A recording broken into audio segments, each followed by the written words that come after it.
Je pense que c'est mieux que je fasse cette présentation par un chinois.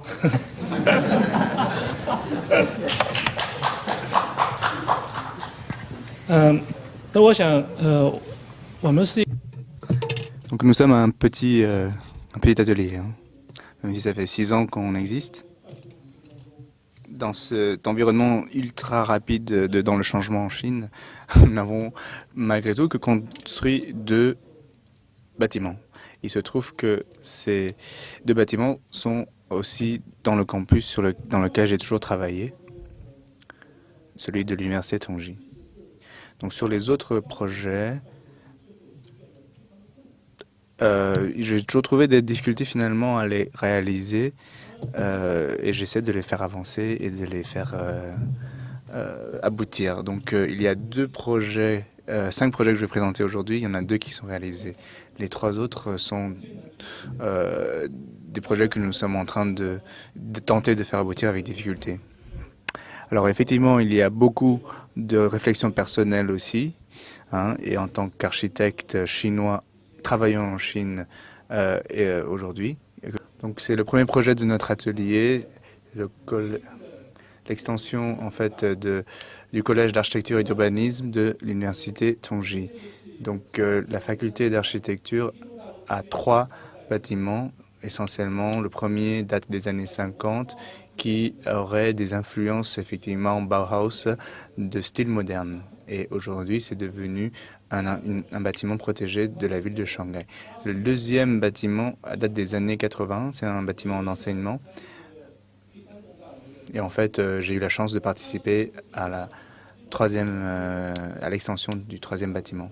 En fait, c'est un bâtiment qui est plutôt destiné à la recherche et aux professeurs et des étudiants en master. Donc ce n'est pas forcément un bâtiment d'enseignement classique avec des classes.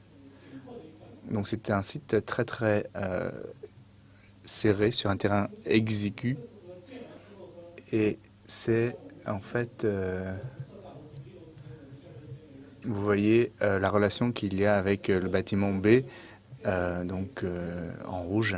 Et nous sommes donc à la limite du campus, de la frontière du campus. Et donc nous avons vraiment sur l'avant de ce bâtiment, du site, un bâtiment ancien. Et moi, en fait, effectivement, j'étais déjà à Tongji depuis une dizaine d'années. Et malgré les dizaines d'années qui précédaient la réalisation de ce travail, hein, de ce projet, je n'avais jamais mis les pieds dans ce coin du campus. Et ce campus était un endroit un petit peu perdu où il y avait des hangars. Bon, c'était une sorte de limite de frange intéressante pour nous à révéler et notamment à trouver son potentiel. En fait, la mission, elle était plutôt simple. Il y a beaucoup d'espaces qui se répètent, hein, de même fonction. Et nous n'avons pas pris ce projet comme une réflexion simpliste d'une mission simple. En fait, nous avons pris le projet comme l'opportunité d'explorer les différents rapports entre ces espaces et le campus. Et donc nous avons en fait calculé, il nous restait en fait 50% donc du programme qui nous laissait la liberté de nous amuser un peu avec les espaces. Donc effectivement, c'est un rapport extrêmement luxueux pour un bâtiment d'enseignement. Mais pour justement la faculté d'architecture, c'est quelque chose qui pourrait au contraire susciter de l'inspiration ou la stimulation intellectuelle entre les étudiants et les professeurs. Donc comment créer des espaces intéressants, stimulants intellectuellement. Vous voyez donc le projet avec une structure en sandwich en fait. Vous voyez sur le sud, orienté sud, des grands ateliers, l'orientation nord, plutôt des petits ateliers, et au milieu, en fait, énormément d'espaces publics. Et donc, ce sont des espaces au milieu plutôt lâches entre eux, extrêmement distendus, avec énormément de lumière. Et nous avons au rez-de-chaussée et en sous-sol des espaces d'exposition ainsi qu'un café, une cafétéria.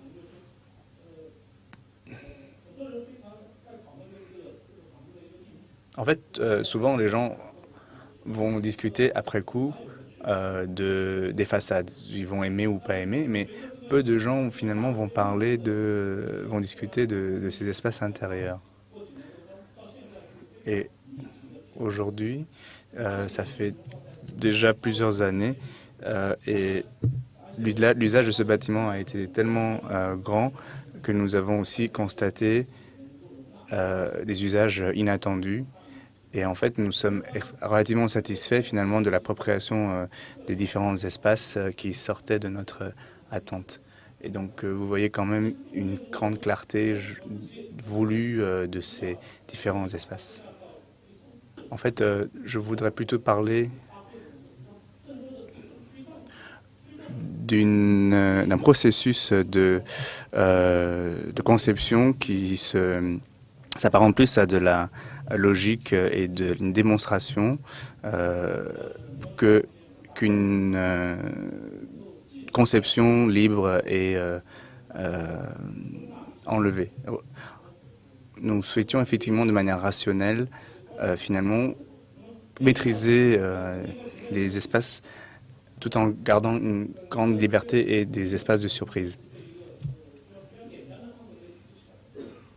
Les espaces fonctionnellement donc déjà fixés ont pu très vite trouver leur place et s'organiser de manière efficace. Et donc nous avons plutôt voulu concentrer notre énergie sur les espaces publics pour donner un peu plus de flexibilité et de liberté.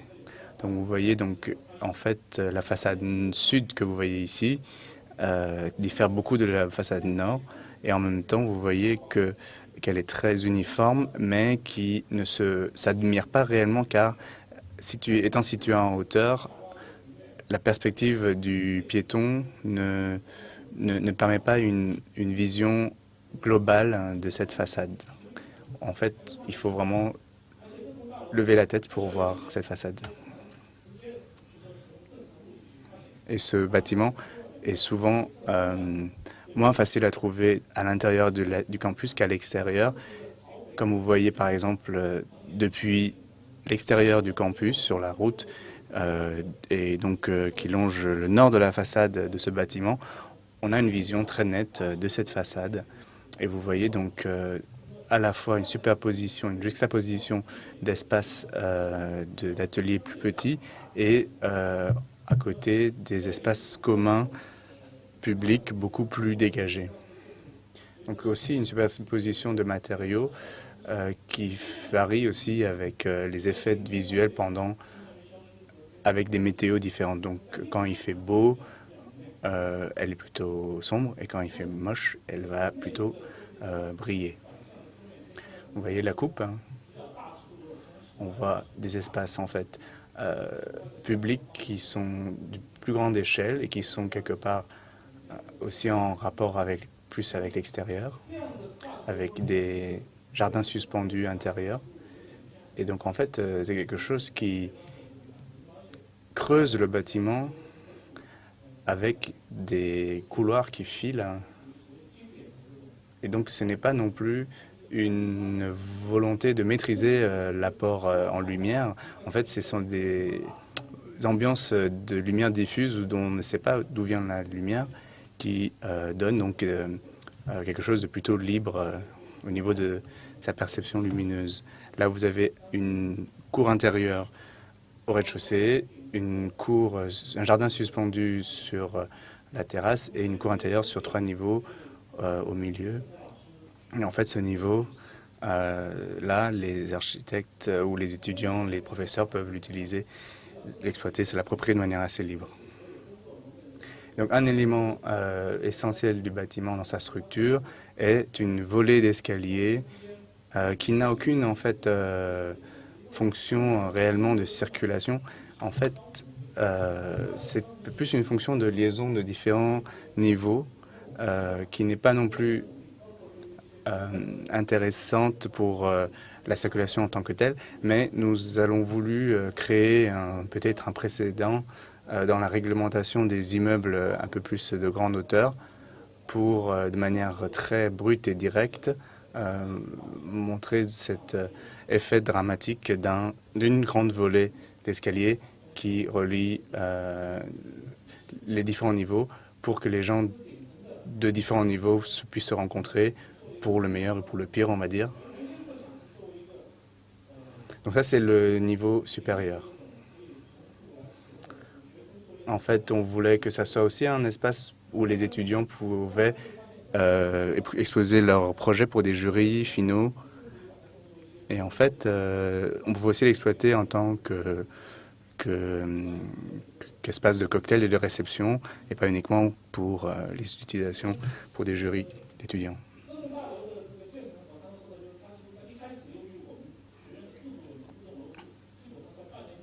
En fait, du fait du système académique et de son exploitation, pendant les premiers mois, le bâtiment n'a pas été forcément bien utilisé, mais depuis quelques années, nous avons de plus en plus de succès et on a de moins en moins d'espace.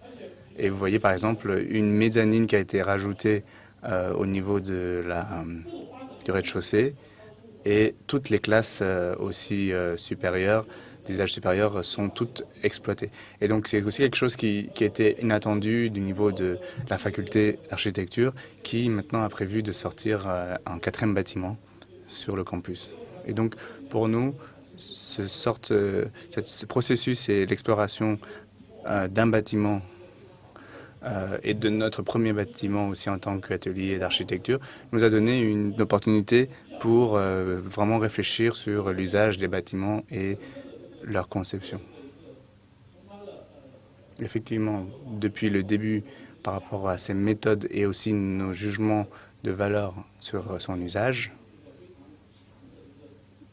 j'ai un ressenti en fait d'une très grande rationalité en fait de la manière où ça a été fait. Et ma réflexion personnelle est qu'en fait ça reflète exactement notre formation complètement rationnelle, hein.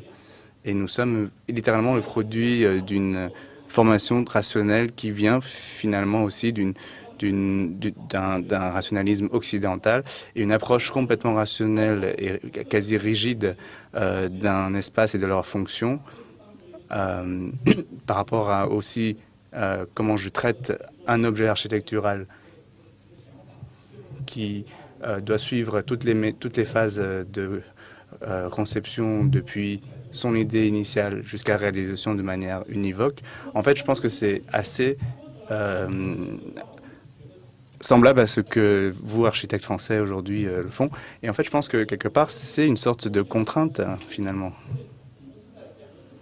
Alors, pour vous, en fait, Européens, quelque part, ça ne vous dérange pas parce que votre culture, toujours rationnelle, est en cohérence avec cette méthode. Or, nous, Chinois, qui avions reçu plutôt une éducation qui portait l'emphase sur l'esprit chinois, la grande Chine, etc., qui est quelque part en porte-à-faux avec notre propre culture. Et donc, ça nous met nous-mêmes dans une situation complètement inconfortable de savoir où est-ce qu'on doit se situer. Comment, par synthétiser ces questions qui touchent à l'espace, aux matériaux, aux usages, par rapport à une méthode très rationnelle. Même si finalement, effectivement, c'est une méthode qui marche, hein, bon, je ne nie pas, mais je pense qu'aujourd'hui, après toutes ces réflexions, je pense que c'est quelque chose qui m'empêche aussi d'explorer des voies nouvelles.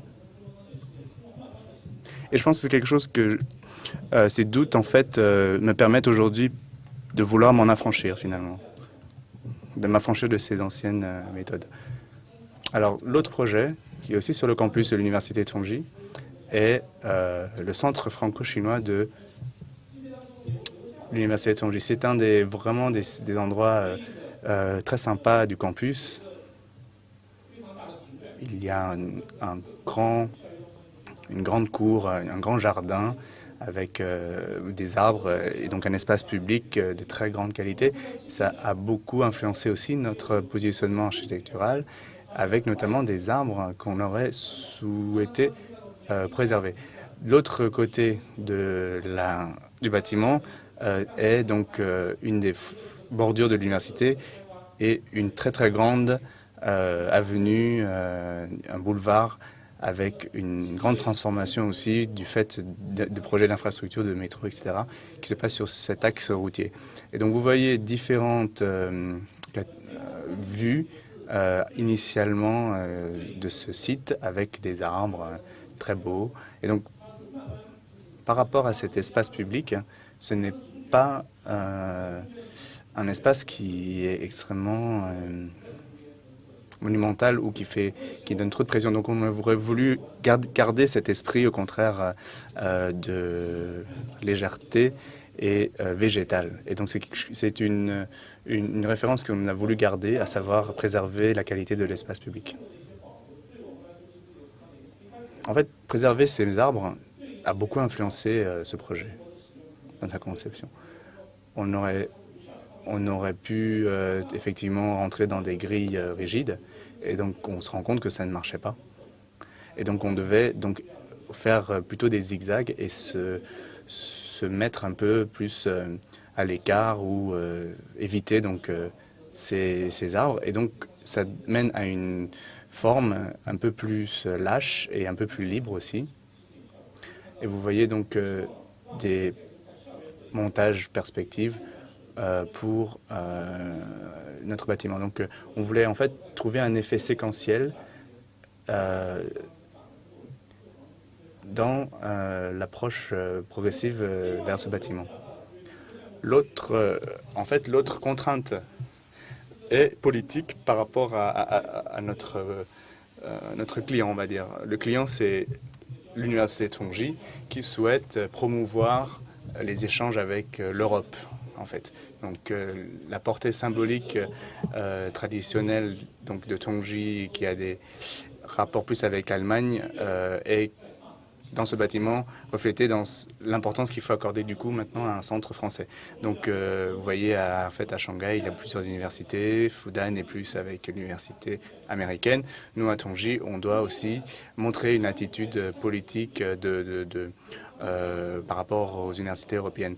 Par exemple, une chose est que le programme était complètement libre. On ne savait même pas ce qu'on voulait y mettre, ni ce qu'on voulait y mettre, ni les facultés, ni les quantités, ni les spécialités.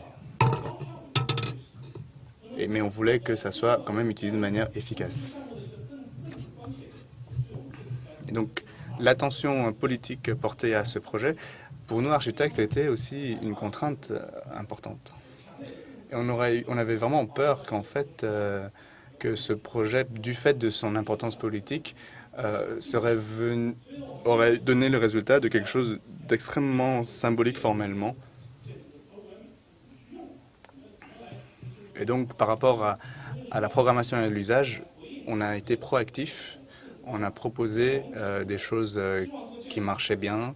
En même temps, on devait prendre en compte toute la dimension politique de la chose. Et donc, nous avons donc en fait trouvé une manière d'exprimer. Donc, en fait, c'est une manière de mettre ensemble des choses qui sont différentes. Et dans leur point de rencontre, essayer de trouver des choses intéressantes à trouver. Et donc, peut-être avoir 2-3 symboles politiques qui sont des clins d'œil qu'on ferait et quelque part qui nous protège en fait d'un maître d'ouvrage qui cherche le symbole politique, mais qui en même temps nous protège de cette pression politique et qui nous donne la liberté de faire finalement un peu ce qu'on veut. Et donc voici le résultat du projet qui correspond finalement à ce que l'université attendait. Donc une partie d'enseignement, une partie de bureau et un espace d'échange culturel public commun utilisable par les deux parties. Et donc, ce sont des rapports fonctionnels complètement intégrés. Et donc, depuis la programmation, c'est donc ce concept à la fois de juxtaposition de programmes différents et d'espaces différents, et de volumes différents. Donc ça, c'est une partie d'enseignement, une partie de bureau et une partie d'échange culturel. Donc, juxtaposition, aussi bien dans l'organisation spatiale, dans la structure, dans les matériaux et leurs usages, sont dans cette notion de juxtaposition. Les travaux, en fait, les maquettes, en fait, durant le DCE, nous avons commencé à proposer une structure différente pour les bâtiments. Donc 2 bâtiments, les premiers et le deuxième, en plancher béton, tandis que le troisième espace d'échange, en fait, c'est une structure mixte béton et acier.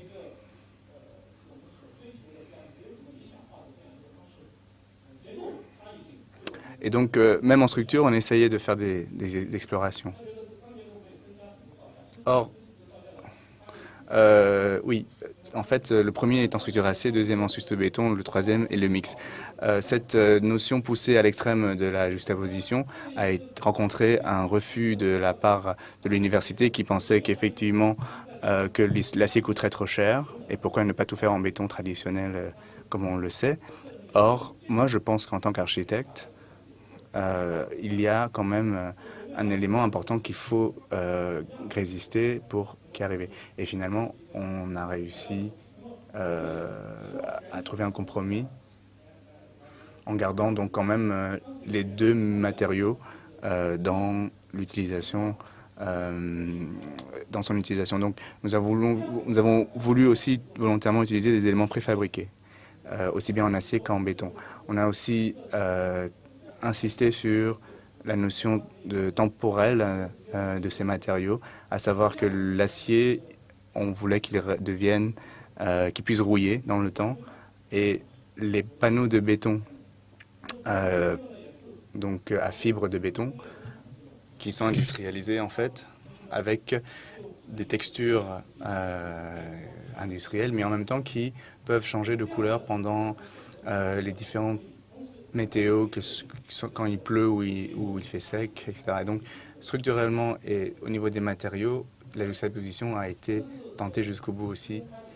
Vous voyez ici le chantier, vous voyez les arbres, vous voyez aussi toutes ces limites du campus qui montrent d'autres paysages intéressants, d'eau. Alors, quelque chose d'un peu regrettable. En fait, le métro est donc...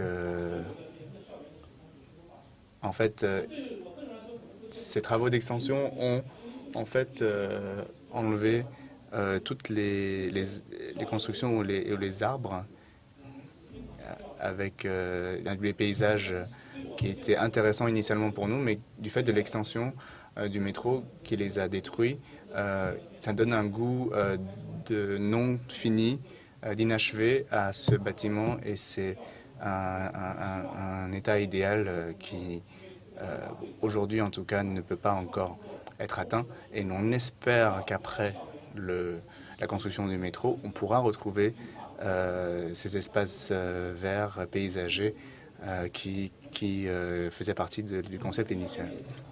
基本上是一个，就是说你只能看到一些片段，因为它不是一个非常强的一个体量，它是一个蜿蜒的一个部分，能够和这些大的树木能够有一个互动。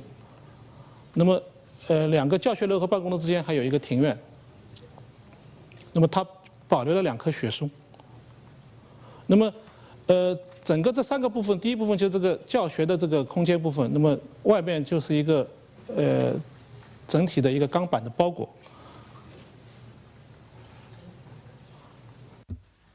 Pardon. À l'intérieur, nous avons choisi aussi des matériaux en bois et de couleurs semblables. Et cette partie est réservée à l'enseignement de MBA. Les élèves viennent ici en fait non pas pour suivre des cours, mais plutôt pour assister à des échanges avec des hommes d'affaires, avec des étrangers.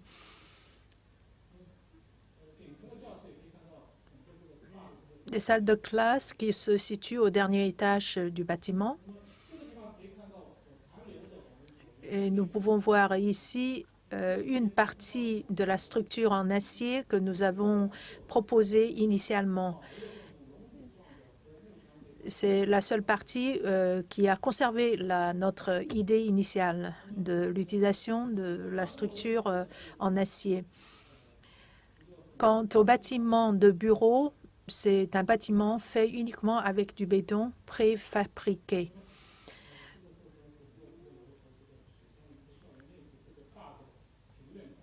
Et ici, vous voyez l'harmonie entre la partie construite et la partie environnementale.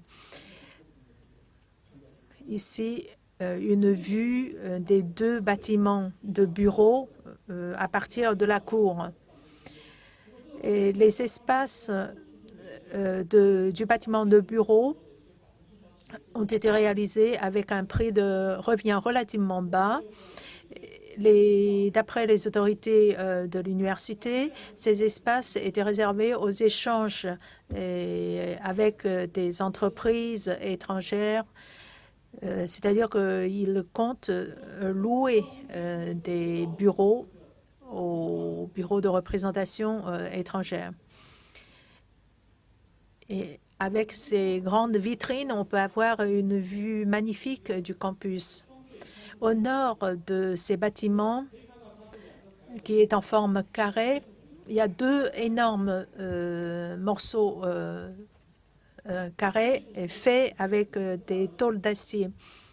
C'est une salle de conférence qui se situe au premier étage, tandis qu'au deuxième et troisième étage, il y a d'autres salles de réunion. Les gens peuvent venir ici assister à des conférences ou bien aussi admirer le paysage à l'extérieur, tandis que l'intérieur est fait d'une grande sobreté. À l'extérieur, il y a un énorme balcon qui se trouve en face de la forêt. Entre ces deux bâtiments de bureaux et de classes d'enseignement, il y a des points de liaison. Et ce sont en fait des espaces publics. Et à travers ces espaces, on aurait pu voir les arbres qui étaient prévus initialement plantés à l'extérieur des bâtiments, mais à cause des travaux du métro, nous avons été obligés de les arracher. Et il y a une espèce de fontaine et un jardin souterrain.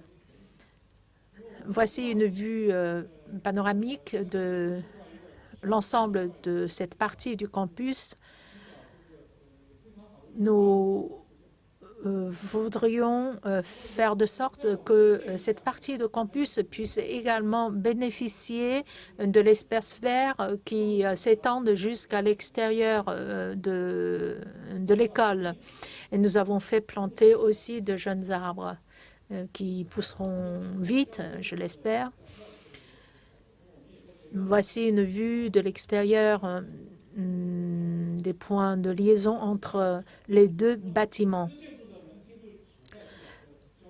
Les portes des deux bâtiments se trouvent dans cette espèce de creux des deux bâtiments. Et les grandes vitrines sont légères et très lumineuses. Et les entrées, en fait, sont une espèce de continuité du style propre à chacun des deux bâtiments. Au premier étage, il y a un jardin aménagé à l'abri de la pluie. Et il y a même des espaces de bar, café. Et toujours de l'intérieur, on peut avoir une vue d'extérieur. J'espère qu'avec le temps, il y aura davantage de plantes vertes qui cacheront complètement les parties en béton. Cette salle est ouverte avec une grande fenêtre au plafond. Aujourd'hui, dans cette salle s'organisent souvent des réunions. Et les deux bâtiments sont reliés entre eux par une espèce de passerelle au deuxième étage. Et j'ai longuement parlé de ces deux bâtiments qui nous sont très chers. Et ce centre d'échange sino-français nous fournit aussi de bonnes opportunités. Et elles constituent en eux-mêmes un exemple de la parfaite harmonie entre le style occidental et le style traditionnel chinois. Et nous avons échangé des vues avec des amis. Ainsi, j'ai posé la question suivante à un ami belge. Je lui ai demandé pourquoi il trouve ce style architectural bon. Est-ce que c'est parce que cela correspond à mes idées ou pour d'autres raisons? Cet ami belge m'a répondu, mais où est le problème? Je ne vois pas où est le problème. Alors que pour moi, ça pourrait être un problème parce que au moment que nous nous lançons dans ce métier et nous commençons à entreprendre des projets, est-ce que nous sommes obligés de suivre les traces de nos confrères étrangers pour pouvoir mettre en valeur tout notre propre potentiel? C'est là la question que je me pose. Merci.